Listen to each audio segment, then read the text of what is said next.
नमस्कार, दृश्य एकेडमी में आपका स्वागत है। आज हम देखेंगे एशियन गेम्स के बारे में। पहले इसके इतिहास के बारे में डिस्कस कर लेते हैं। एशियन गेम्स का पुराना नाम था the first oriental Olympic games. इसे ओरिएंटल ओलंपिक गेम्स इसलिए कहा जाता था क्योंकि इनिशियली जब इसमें पार्टिसिपेट किया गया था तो इसमें जापान, फिलीपीन, चाइना, इसी तरह की कंट्रीज़ थी। ये पहली बार 4 फरवरी 1913 में मनीला, फिलीपींस में ऑर्गेनाइज़ किया गया था। हालांकि 1915 से इसका नाम बदल के फार ईस्टर्न चैम्पियनशिप गेम्स कर दिया गया था। फार ईस्टर्न चैम्पियनशिप गेम्स में 6 कंट्रीज़ ने पार्टिसिपेट किया था। Philippines, China, Japan, Malaysia, Thailand और हांगकांग ने। अगर आप देखें तो यहाँ जितने भी लोग रहते हैं वो मोंगोलाइट होते हैं या मोंगोलाइट स्पीशीज़ के दिखते हैं। चपटा सा चेहरा होता है, छोटी एक आँखें होती हैं, दबी हुई नाक होती है। उन लोगों को मोंगोलाइट कहा जाता है। तो ब्रिटिश राज था इन सारी जगहों पे और ब्रिटिश पीपल इन लोगों को ओरिएंटल पीपल कहते थे। ब्रिटिश लोग इन जगहों के लोगों को ओरिएंटल पीपल कहते थे, इसीलिए इसका इनिशियली नाम the first oriental Olympic games किया गया था। बाद में फार ईस्टर्न गेम्स इसलिए इसे कर दिया गया था क्योंकि आप जानते हैं जैसे जापान है उसे लैंड ऑफ राइजिंग सन कहते हैं। सूरज सबसे पहले जापान की तरफ ही उगता है। 1938 तक ये गेम इसी प्रकार चलते रहे। 1938 में जब विश्व युद्ध शुरू हुआ तो ये गेम बंद हो गए और विश्व युद्ध के समापन के बाद तक ये गेम 1951 तक बंद रहे। 1951 में भारतीय लोगों की कोशिश थी। देखिए 1913 से ये चल रहा था, 1938 तक ये लगातार चला है। 1938 में विश्व युद्ध की वजह से इसे कैंसिल कर दिया गया था। हर दूसरे साल होते थे ये गेम्स, सिवाय यहाँ 1930 के। अगर आप देखें 1929 में होना चाहिए था मगर जापान ने इसे पोस्टपोन करके 1930 कर दिया था। बाकी हर बार ये 2-2 साल के अंतराल पे हुए। 13 में 15, 17, 19, 21, 23, 25, 27। 27 के बाद 29 को होना था मगर उसे 30 कर दिया गया। फिर यहाँ से इसे हर 4 साल में सेलिब्रेट किया जाने लगा। 30 के बाद ये 34, 38 में इसे होना था मगर विश्व युद्ध की वजह से ये हो गए थे कैंसल और ये 1951 तक सस्पेंडेड रहे।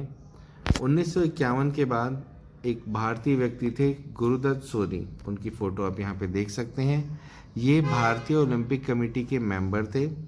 इन्होंने ये प्रपोज़ किया कि हमें वापस से जो ओरिएंटल गेम्स थे या फार ईस्टर्न गेम्स थे उन्हें शुरू करना चाहिए और उन्हें एशियन गेम्स के नाम से शुरू करना चाहिए।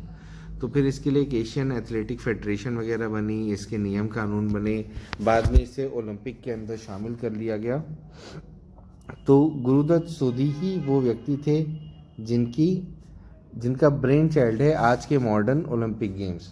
पहला ओलंपिक नहीं, सॉरी, एशियन गेम्स। पहला एशियन गेम भारत में ही हुआ था 1951 में। न्यू दिल्ली में इसकी शुरुआत की गई थी। ये है पहले एशियन गेम्स का सिंबल जो होता है। इसमें करीब 500 खिलाड़ियों ने भाग लिया था। 11 देश इसमें शामिल हुए थे और 57 इवेंट्स हुई थी इसमें। 11 एशियन नेशन शामिल हुए थे।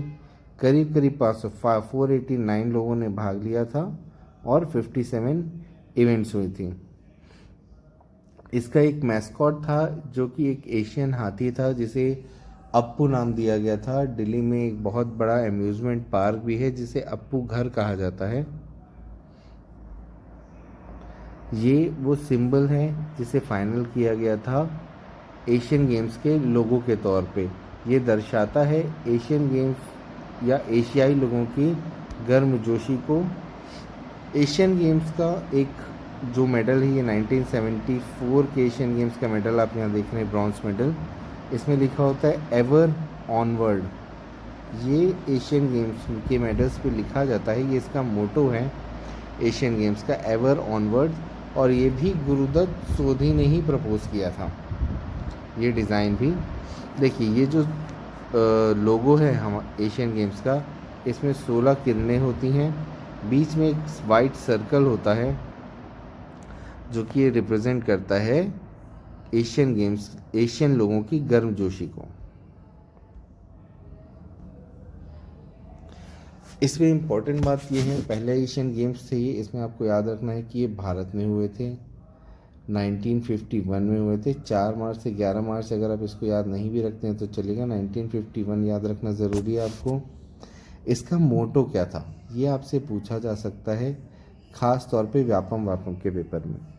Play the games in the spirit of the games, ये मोटो था 51 में जो एशियन गेम्स ऑर्गेनाइज किए गए थे उसका। इसकी ओपनिंग की थी डॉक्टर राजेंद्र प्रसाद ने, मगर एथलीट्स को जो ओथ दिलाई जाती, जो शपथ दिलाई जाती है गेम के पहले, वो बलदेव सिंह जी ने दिलाई थी। नेशनल स्टेडियम इसका वेन्यू था जहाँ पे ये गेम ऑर्गेनाइज किए गए थे। पदक तालिका की बात करें तो भारत का स्थान इसमें दूसरा था, 51 मेडल मिले थे भारत को और ये दूसरे स्थान पे था। इसमें चाइना ने पार्टिसिपेट नहीं किया था। अभी के मॉडर्न गेम्स में कुल 45 देश पार्टिसिपेट करते हैं, 15-15 की लिस्ट आप यहाँ पे देख सकते हैं। ये सारे एशियन कंट्रीज़ हैं जो कि एशियन गेम्स में पार्टिसिपेट करती हैं। 1951 से बिना रोक टोक ये लगातार ऑर्गेनाइज किया जा रहा है। 51 में हुआ, फिर 54 में हुआ, 58, 62, ये लगातार ऑर्गेनाइज किए गए हैं। और इसमें जो अभी वाला संस्करण हमने देखा वो ये था चाइना वाला, ये एक्चुअली 22 में होना था, मगर पहली बार कोविड के चलते ये हुआ है 23 में। इसके बाद वाला जो है वो 2026 में प्रपोज्ड है जापान में। ठीक है, ये वो लिस्ट है जहाँ पे आप देख सकते हो। देखिए यहाँ पे पहला एशियन गेम दिखा रहे हैं। इंडिया में कुल 2 बार हुए हैं, ये आपके लिए इम्पोर्टेंट है, एक बार 51 में और एक बार 82 में। ठीक है, सबसे ज़्यादा बार यहाँ पे हुए हैं 4 बार, और बाकी आप देख सकते हैं कहाँ कहाँ पे कब कब ये एशियन गेम्स प्रपोज्ड हैं। ये इस साल की पदक तालिका है। अगर इसमें आप देखें तो भारत का स्थान चौथा है, सबसे ऊपर है पीपल्स रिपब्लिक ऑफ चाइना, उसके बाद जापान, फिर रिपब्लिक ऑफ कोरिया और फिर इंडिया। अगर चाइना और जापान की बात हम करते हैं तो शुरू के कुछ साल जापान प्रोमिनेंटली ऊपर रहता था, सबसे ऊपर जापान का ही नाम होता था, उसके बाद चाइना का नाम होता था। मगर पिछले कई दशकों से चाइना ने हर चीज़, हर स्पोर्ट्स को डोमिनेट किया है, और ख़ास तौर पे जो एशियन में होते हैं, एशियन गेम्स होते हैं, एशियन गेम्स में चाइना से मुकाबला करना बहुत ही मुश्किल है। चाइना फ़िलहाल टॉप पे है। अगर आप डिफरेंस भी देखें तो बहुत ज़्यादा का डिफरेंस है, इसके 380 हैं तो इसको 188 हैं। ठीक है, चाइना के टोटल जितने गोल्ड हैं उतने तो इंडिया के मेडल भी नहीं हैं। तो भी हमको देखना है, क्योंकि इंडिया का परफॉर्मेंस इस बार बहुत अच्छा रहा है। 28 गोल्ड, 38 सिल्वर और 41 ब्रॉन्ज मेडल हमने जीते हैं। 107 मेडल कुल जीत के हम चौथे स्थान पे रहे हैं इस बार।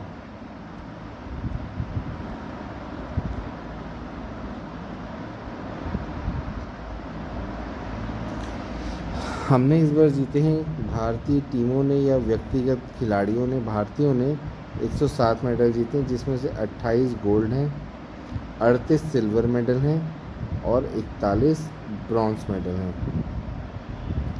यहाँ पे आप लिस्ट देख सकते हैं उन खिलाड़ियों की या उन टीमों की जिन्होंने गोल्ड मेडल जीते हैं। हमारी परफॉर्मेंस आर्चरी में हमेशा से अच्छी रही है, शूटिंग में हम बहुत अच्छा परफॉर्म करते हैं, टेनिस, स्क्वॉश में भी हम पिछले 2 गेम्स से बहुत अच्छा परफॉर्म कर रहे हैं। इसके बाद अगर हम बात करें तो हमारी देखिए शूटिंग, आर्चरी और क्रिकेट, यहाँ तो हम गोल्ड जीत ही रहे हैं। इसके अलावा देखिए फिर से अगर आप सिल्वर की बात करें तो शूटिंग आपको शूटिंग बहुत दिखेगा। शूटिंग में हम बहुत अच्छा परफॉर्म करते हैं। अभी कुछ समय से हम एथलेटिक में भी अच्छा परफॉर्म करना शुरू कर चुके हैं। आर्चरी में भी हम अच्छा ही परफॉर्म करते हैं। आपको ये पूरी लिस्ट याद करने की ज़रूरत नहीं है। अगर आप व्यापम का पेपर दे रहे हैं तभी इनमें से कुछ क्वेश्चन आपसे पूछ सकता है। इस लिस्ट में आपको ये नाम याद रखना ज़रूरी है, अदिति अशोक, इसलिए क्योंकि ये एक भारतीय गोल्फ़र है जो गोल्फ़ खेलती हैं और इन्होंने इस इवेंट में सिल्वर मेडल हासिल किया है। अदिति अशोक एक बहुत ही इम्पॉर्टेंट प्लेयर हैं अगर गोल्फ़ के दृष्टिकोण से देखा जाए, और क्योंकि ये एक ऐसा इवेंट है या एक ऐसा स्पोर्ट है जिसमें इंडिया बहुत अच्छा परफॉर्म कभी भी नहीं करता था, तो इस चीज़ के क्वेश्चन बनने की चांसेस हैं। जिस चीज़ में हम अच्छा परफॉर्म कर रहे हैं, जिस चीज़ में हम अच्छे हैं, उस चीज़ को याद रखना ज़रूरी नहीं है, मगर जो चीज़ स्पेशल है उसको याद रखना ज़रूरी है। इसलिए गोल्फ को और अदिति अशोक को आप याद रखें, इसमें इन्होंने सिल्वर मेडल जीता है।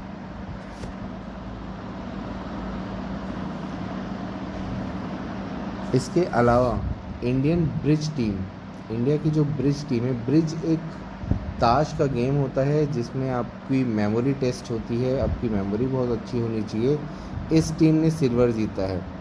इसके बारे में रोचक बात यही है, इम्पोर्टेंट तथ्य ये है कि ब्रिज टीम के जो मेंबर्स हैं वो 60 से अबव थे। सबसे वरिष्ठ मेंबर या सबसे बड़े मेंबर वो 65 ईयर्स प्लस थे। हमारे जो खिलाड़ी हैं जिन्होंने सबसे यंगेस्ट में मेडल जीता है वो 15 ही साल के हैं। तो अगर एज डिफरेंस देखें यहाँ पे, तो जिन्होंने पदक जीते हैं भारतीय टीम की ओर से, उसमें एज डिफरेंस करीब करीब 50 सालों का एज डिफरेंस है। 15 साल की एक बच्ची ने जीता है और 65 साल के एक पुरुष ने, ब्रिज मेंस टीम ने इस गेम में, इवेंट्स में मेडल हासिल किए हैं। ये सारी चीज़ें होने के बाद आपको रोलर स्केटिंग में भी ध्यान रखना है कि इंडियन टीम मेंस और वुमेन दोनों ने बहुत अच्छा परफॉर्म किया है।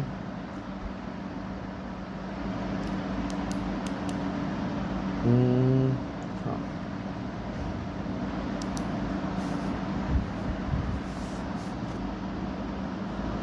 यही इम्पोर्टेंट मेडल्स हैं जो इंडियन टीम ने जीते हैं। इसके अलावा आपको बाकी सारे मेडल्स को याद रखने की ज़रूरत नहीं है। आपको बस ये पता होना चाहिए कि इंडिया ने कितना गोल्ड, सिल्वर और ब्रॉन्ज मेडल जीता है। ये सारा डेटा आपको हमारे ऐप पे मिल जाएगा जो कि बिल्कुल फ्री है डाउनलोड के लिए। वहाँ आपको और भी बहुत सारे स्टडी मटेरियल मिलेंगे फ्री ऑफ कॉस्ट। आप उन्हें डाउनलोड कर सकते हैं और पढ़ सकते हैं। दृश्य एकेडमी से जुड़ने के लिए धन्यवाद।